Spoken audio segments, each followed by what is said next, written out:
What I'm going to do is I'm going to ask each of my co-panelists to introduce themselves and a quick outline of their roles at work, and then I'll link that back to the purpose of today's debate.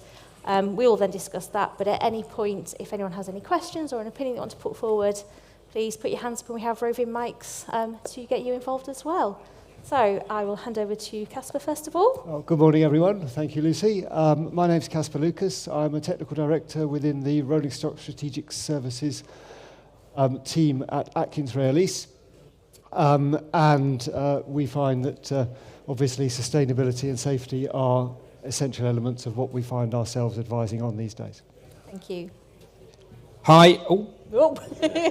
We always knew I'd be the loud one. I'm Mike Roberts. I work with Railway Mission as one of the railway chaplains. I'm based in the northwest of England, and obviously a lot of the things that will come around safety and sustainability, I try to come out with a bit of perspective about what's the impact on the people of the railway, what's the impact on our workforce and those who use it. So that's where I've ended up here today.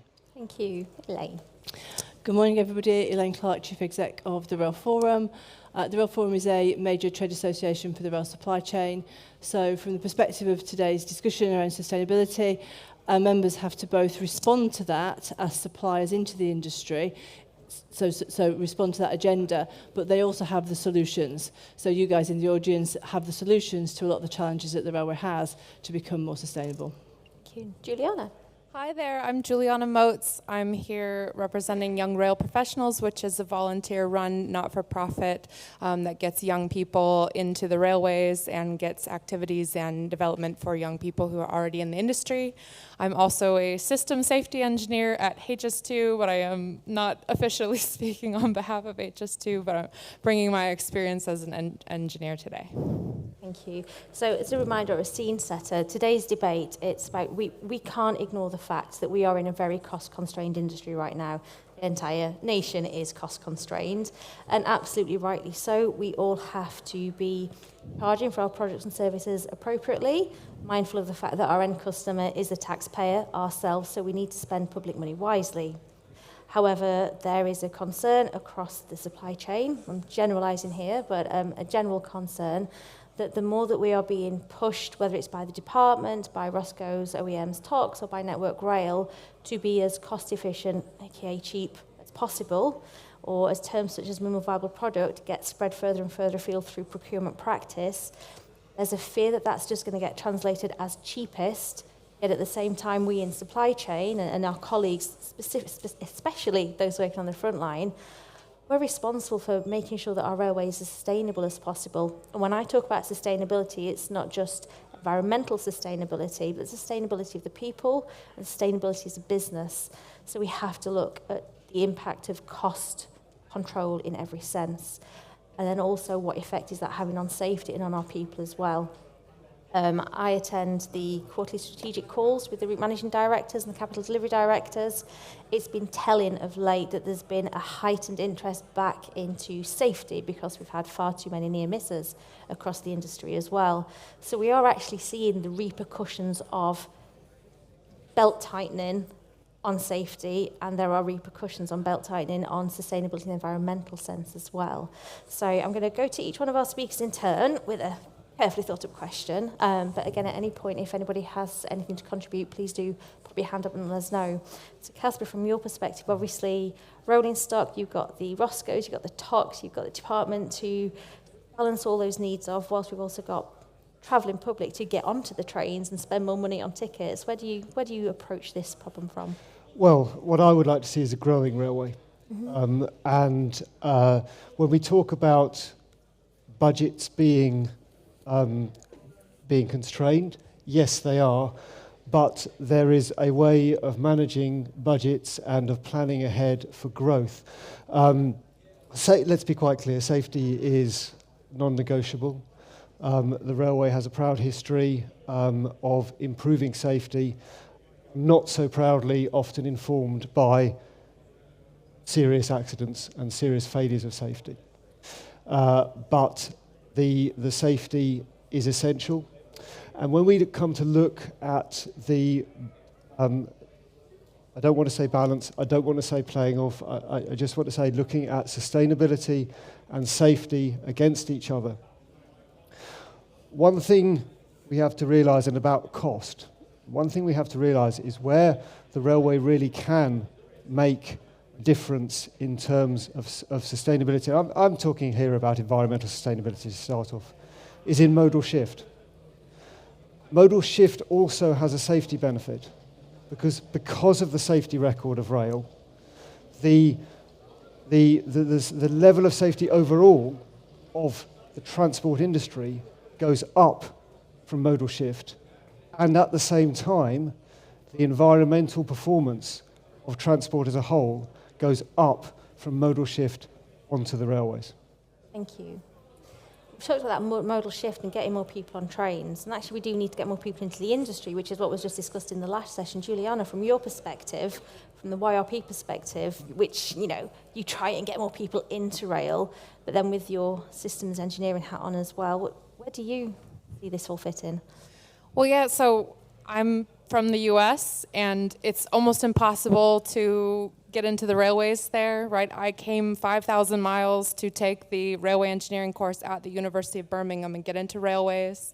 And we actually spent our first weekend working on working on the switch near the depot, getting our hands dirty, doing track work, getting practical experience. So I'd say something we do from YRP in the modal shift of getting people into the industry is we're trying specifically to put on events that are at the level of what young people want to hear, and that by extension makes it accessible for everyone, because we've got people in their early career, and we all know what our age and experience profile is in this industry, and you know, it's older than young people's age, right? So if you go to a professional institution event, the level of what you're learning is up here. It's very esoteric. They might talk in a lot of acronyms, things like that.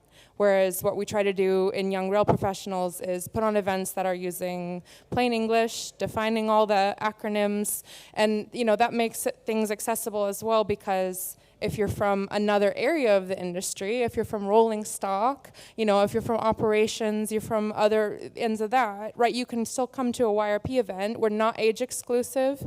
Everyone is welcome, right? And you could say, oh, this one's about electrification or infrastructure, and it's going to be at a level that me as a train side person is going to do, or an operations side person is going to do. So that's something that we really try to just, right, make the big tent, be inclusive, and get people into the industry, and then they tend to stay because, you know, they love it, and it's like a family and that kind of thing. So. Would you say people at the earlier end of their career have got a differing view on how we approach the cost balance between environmental sustainability and people's safety?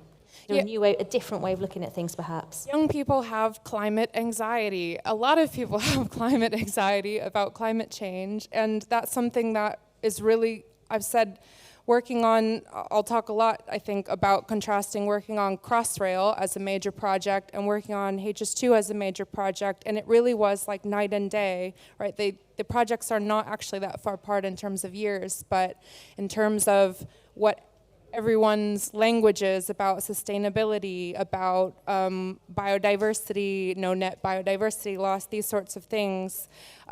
Young people especially are coming in with more of that language and holding the company, having expectations that are higher for the company to actually take account, oh, what are we doing for newts and badgers? And actually most people in the company can actually talk about that, which is not something we saw on Crossrail. We didn't have things built in about flooding, biodiversity, right? Nothing was explicitly linked to the sustainability end of things, whereas the HS2 experience has been really different. And young people, and especially since it's employing most of the environmental engineers and environmental people in the country on the biggest, right? And a lot of those are young people, and that's their first time in rail. And so we're able to bring them in and introduce them to the industry, whereas they might have been doing something completely different before.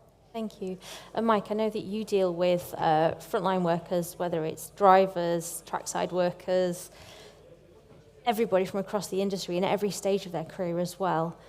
Are you seeing, or have you experienced from the conversations that you're having with the people that you support, any shift in feeling towards safety as a result of the cost pressures that we're under?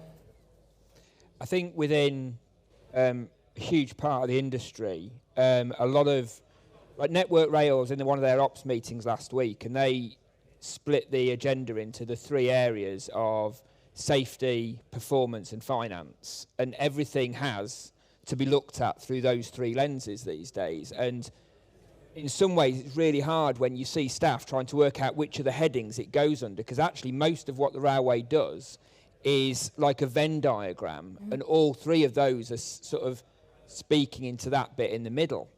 And I think there is if I'm brutally honest, there's probably a bit of fatigue about short-term focuses, and people see something, they get a badge for the lanyard, they get a new logo, something appears on the intranet, and then they're thinking 6 months later it'll be something else. Yeah.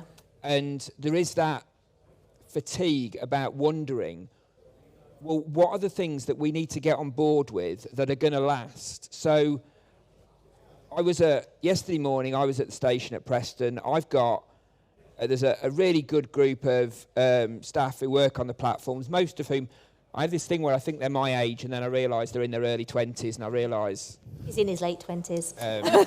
Yeah. And you look at them, and sort of some of them are saying that they're going to be in the railway for the career, and they want to go on board, they want to drive, they want to go and do this. Others are saying it's a job for today. Mm-hmm. But the one thing they're all saying is, well, even if we've only been in this job for a couple of years, we've already seen messages and programs come and say, this is what we've got to focus everything on. And yet, within 6 months, it's changed. Different challenge. And sort of, I think the language of, rather than having a safety agenda, turning us into a safety culture and a sustainability culture. So a bit like Casper said, rather than saying we've got a safety initiative, it's how do we do this initiative safely for everything else? And I think that's got to be the way we work with the people who are delivering this every day, whether it's on the track or on the trains or on the stations, is by saying, how do we change towards a culture of safety and sustainability rather than what we've done, which is just seems to be an endless series of programs and initiatives and email signatures. Thank you. So on that lane is representative of literally hundreds of companies within the supply chain at every level. And picking up on what you said, Mike, what's going to last? We know, so I'm sub-supply chain, we know that we've got to put in cost competitive prices, and we have to be able to argue our value add or the life benefit, for example. Speaking generally across the supply chain, what's the general feeling from your members, and then with your policy expertise, how can we as a collective help those who are making those financial decisions weave in that this has to be a safety and sustainability-led culture that we deliver cost effectively? So I think to answer your first question, Lucy, what's the general feeling? I think it's just frustration, because I think many of our members would echo the sorts of comments that have been made across other panellists. So I would take it right back to, we absolutely fundamentally need a vision for the railway. What's its purpose? It should be seen by the country and by future government as an economic enabler, first and foremost. That, we're here to help build the economy. That then drives a different sort of mindset about investment. So it starts to drive that longer-term strategic investment. There was a very interesting letter that a number of industry leaders wrote to all the party leaders that was in the Sunday Times last week. And it said, we have to, and the one sentence that really resonated with me was, we've got to stop treating investment on the railway the way that DfT buys stationery. It's this short-term, lack of appreciation that we're building a railway, we're building rolling stock that has to last decades. So we need that vision, we need that long-term strategy and plan, and then that starts to breed, I think, that culture, because I don't think we're short of money. I really don't think we are. I just think we waste such a lot of money. I'm not accusing anybody in the room of wasting money, but collectively, the way we make decisions as an industry, we manage to waste money. And actually, we could make the money we have go much further, and then we wouldn't be having some of the conversations that perhaps are happening in different parts of the industry. And I don't think it should be seen as a balance and a trade-off. I've worked in other industries where we drove safety really, really hard to improve performance, and the business performance improved at the same time. So to me, it's about good safety, good sustainability. It's all part of running a good business. And that's where we need to move the railway to in terms of how we see it. And that then brings into it the people aspect. So that's about then how you treat your people, how you bring new people into the industry. So that vision and everything that goes with that in terms of leadership is absolutely critical. Thank you. Can I just say Absolutely. only one thing on that? This whole idea about them all being interconnected, when performance drops because you have an incident, because we've maybe underinvested in some of the infrastructure, we have an issue, when performance drops and we get into disruption, our safety numbers say that the number of events like signals passed at danger goes through the roof.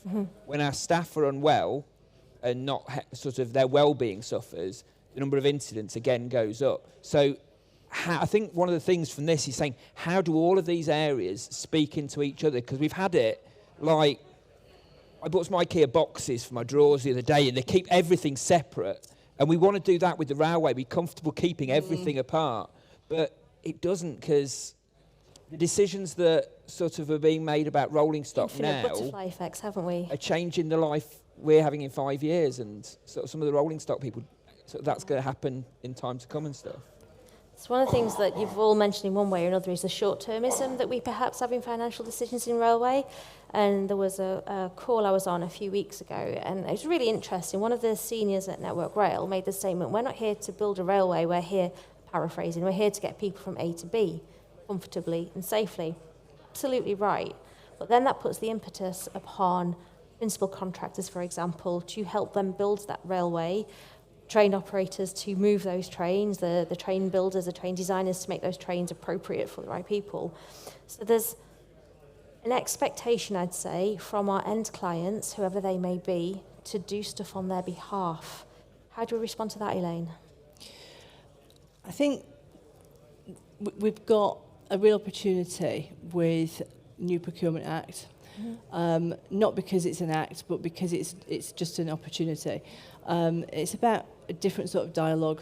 Again, another frustration that suppliers have is procurement tends to be very transactional.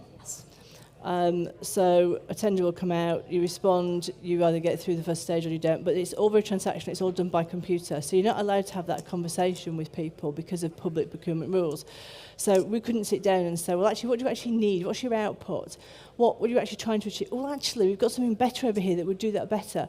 So it's about those relationships where we can actually have a proper dialogue and people talk about open book contracts and that sort of stuff, but it's about that proper dialogue where you can really understand between customer and end user and supplier, how can we actually deliver the best? It's not the most expensive, it's not the gold-plated, may or may not be minimum viable, but what's the best optimal, I prefer the word optimal to minimum viable, what's the optimal product and output that we need to sort of drive what you're referring to? Thank you. Then I'm going to ask Juliana and Casper at the same time then. So from a design and engineering perspective, how do we approach that? What's the best? How do we actually determine what the best looks like? And then how do we make that a reality? Maybe I can sort of illustrate maybe this with something that we're beginning to see, which is an interesting development that I've found myself working on some international projects, which is where we really are, a subject that came up earlier, we're looking to the future. Yes, rolling stock is a 30, 40-year asset, can be more. Does that fix things in stone? That was a question that was mentioned there.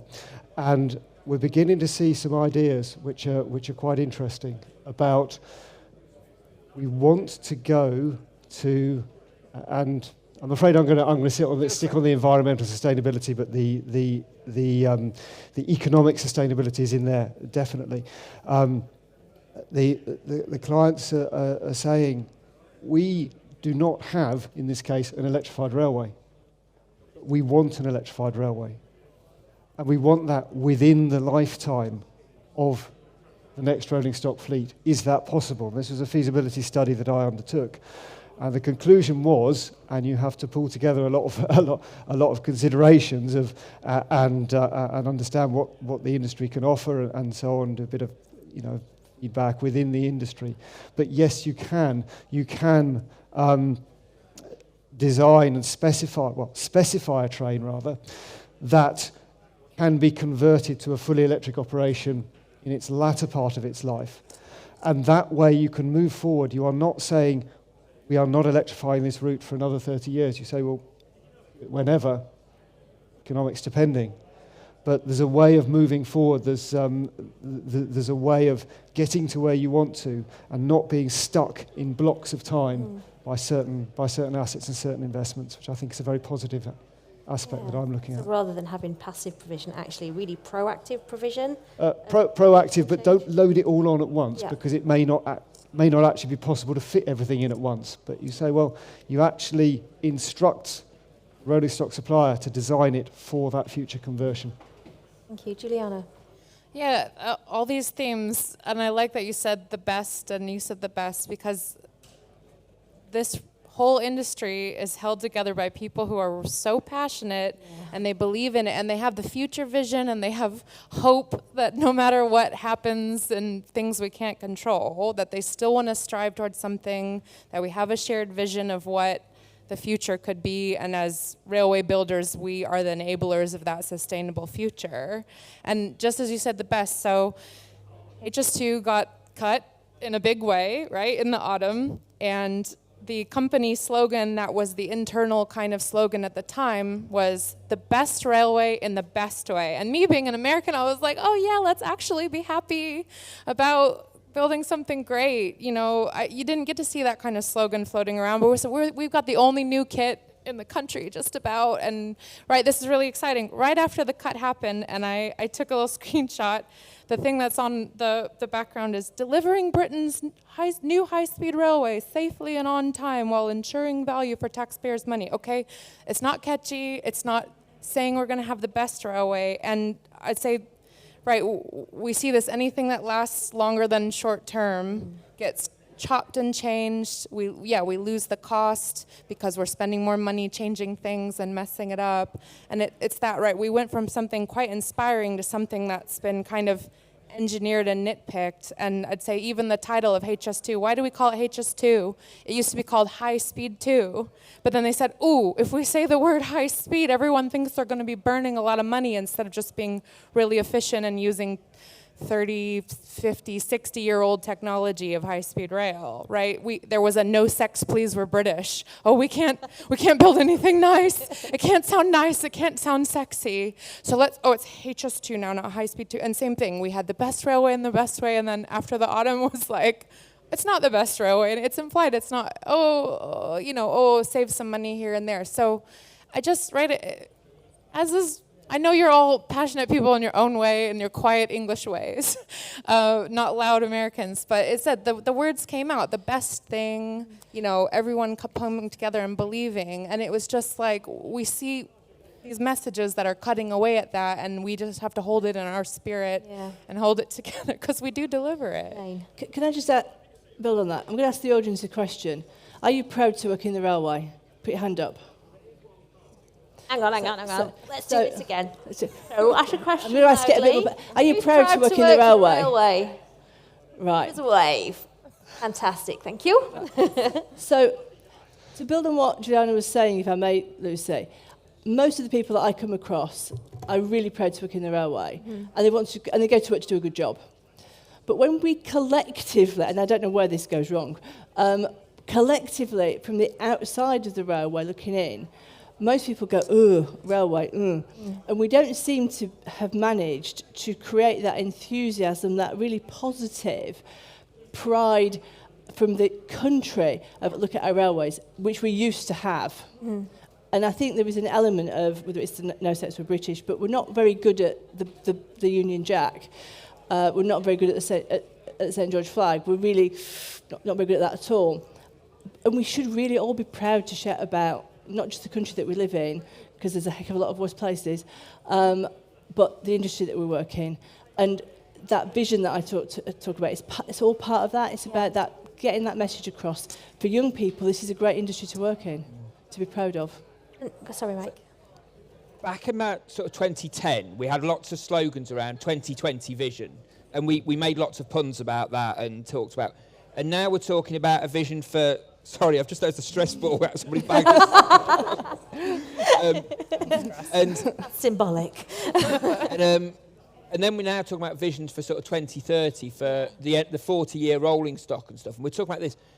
I think when we talk about the pride in the railway, well, I started on the railway in the summer of 2018, which in the northwest was timetable chaos summer when we stopped being able to run trains for a summer pretty much. And I think a lot of people since then have spoken about how they were afraid to wear railway uniform in the supermarket because they'd get abuse for it. Yeah. And I think when we ask the question about pride, we're picking up in here a lot of the people that have the vision for the railway in 2030 as opposed to the people who are delivering the railway until Friday afternoon. Mm-hmm. And I think somehow we've got to manage to translate the pride of the vision of what can be, which if you've come to Rail Live, you've probably got, into the people who right now are on Crewe Station explaining why no trains ran through Crewe till 10 o'clock this morning. And I think how we get that message through is essential to actually what railway we've got in 2030. That's really fair. I agree. I think something that's really interesting is quite this, because we're talking about very kind of hard facts. We've got this much money to spend. We've got these sustainability goals. We've got to make sure people don't die, basically. But what we've all touched on here is the importance of language and culture and belief and vision. And I do think we do have to come together somehow as a supply chain collective or whatever it may be, speak to government about actually how blooming awesome we are and the amazing service that we provide. But it is about moving people safely and sustainability. It's about modal shift. But it's how we then have to be able to communicate that through the lens, unfortunately, of cost cutting right now. So we are close to time, but I'm going to ask, with that challenge, we've all got this great vision. We all share this. We're all proud. But the one thing you would say to your local MP or whoever it is that you may speak to in the Department for Transport, what's your one piece of advice for them in relation to managing safety and sustainability versus short-term cost cutting? Juliana. I say people want more trains. Millennials and Gen Z and Alpha generation, whatever we're at now, are super pro-train, and maybe getting them to vote for the MPs. Okay, I'm allowed to say the word vote. I don't know here, but right. That the momentum is there and people want more of it. And as said, the more people we get on trains and out of the roads and off cars is going to deliver our safety, our sustainability. Thank you. Elaine. I would say to future Prime Minister or whoever that wants to listen, the railway can help deliver economic prosperity. It can help deliver the country's net zero targets. We do need investment, but we also need to be allowed to get on and manage the railway ourselves as an industry, and please can DFT back off. Thank you. Can I say one last thing? Yes. Next week is Rail Safety Week. We have the steering group chair sitting in the front row. He'll kill me if I don't mention it. So please, all of you, get involved in Rail Safety Week next week as part of the way of demonstrating that the industry really, really does care about safety. Thank you. Thank you. Mike. If the question, I think, came down to what would you say to your local MP or someone who was of significance who came, and I would say go and meet the people, because I think we have had a period where decision making has been removed from the railway by people who potentially know about the railway but don't know the railway, and I have never come away from the railway people without thinking they can do whatever they want, because there is enough innovation, enough inspiration, enough passion in the railway for it to achieve absolutely anything. And we talked about barriers and things like that. We need to start breaking those down. But we've never sold the railway well on paper. I think that's something Elaine just said. We've got to start selling it a bit more. But let's go out, and we've got however many 100,000 people in the railway family who are moving billboards for it. And they're talking about showing that sustainability. We've got people in this tent who are still going to be in the railway when your 40-year rolling stock that's coming in now, sort that you're looking at, is going. So how do we say a railway for 2024, but for 2034, 2044, and the people are there, the technology we're going to build on is there, and how do we say we do that safely and sustainably beyond that? Meeting that's the people. I want to set a little bit of context to that as well. So Mike's work as a railway chaplain, one of the most compelling statements you use is to walk in their shoes. So Mike, for example, will be in training wearing a stab vest, will do the fire evacuation. So when he's giving support to whoever it may be that's in crisis, he's experienced a lot of what they're going through. And it's that empathy and it's that understanding for the people that we are and the roles that we do. So on to you, Casper, what would yours? Right, well, I think it's interesting that we've got onto the politics of it, and there was a very good phrase earlier from Elaine, I think, about being an economic enabler.